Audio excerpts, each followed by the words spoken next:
أنت الرسول الأحمد، أنت النبي محمد، أنت الأمين على الورى، ذكر يطيب ويخلد، ذكر يطيب ويخلد. رسول الله صلى الله عليه وسلم عاش يتيما، ولكنه ليس كأي يتيم. يتيم صنعه الله على عينه لتصنع على عيني، يتيم آواه الله وحفظه الله وعلمه الله وكفله الله.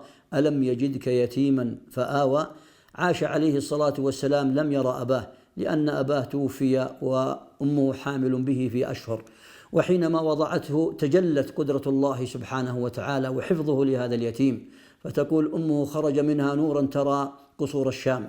سقطت شرفات قصور كسرى في ولادته صلى الله عليه وسلم، أطفئت نار المجوس بحكمة الله جل جلاله.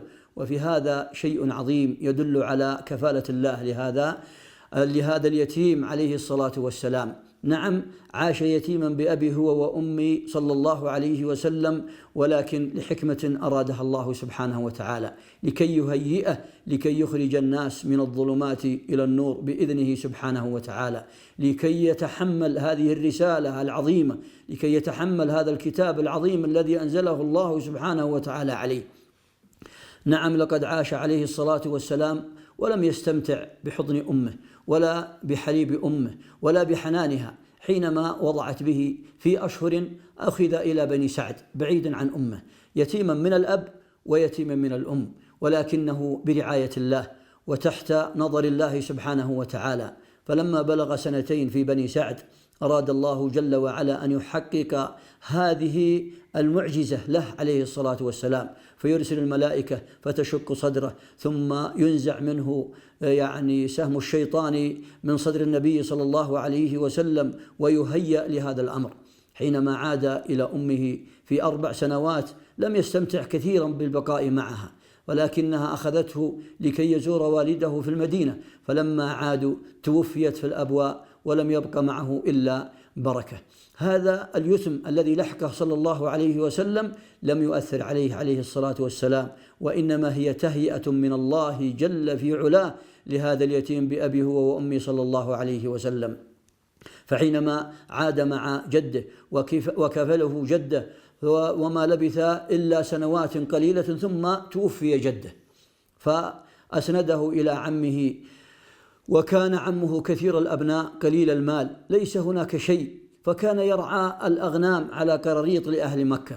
وأراد الله أن يحميه سبحانه وتعالى، فيقول عن نفسه صلى الله عليه وسلم: أردت أن أنظر ماذا يفعلون في أعراس مكة. يقول: فقلت لصاحبي وهو مع الغنم: انتبه لأغنامي وأذهب لكي أرى ماذا يعملون. فلما وصل أراد الله أن يحمي سمعه وبصره وعقله وفكره مما كانوا عليه أهل قريش وجهال قريش وسفهاء قريش، فضرب عليه نومة لم يستيقظ منها إلا اليوم الثاني بأبي هو وأمي صلى الله عليه وسلم، لأن الله صنعه على عينه، لأن الله تكفل بحفظه. ألم يجدك يتيما فآوى. هذا رسول الله صلى الله عليه وسلم عاش يتيما، ولكنه بأمة عليه الصلاة والسلام، وهو قدوة لجميع أيتام أهل الدنيا. حينما ذهب به عمه وهو في 8 أراد الله جل وعلا أن يبين لمن معه ولحكمة أرادها سبحانه. فلما أقبلوا على بحيرة الراهب رآه فنزل بحيرة وقال: هذا نبي. ما هو دليلك؟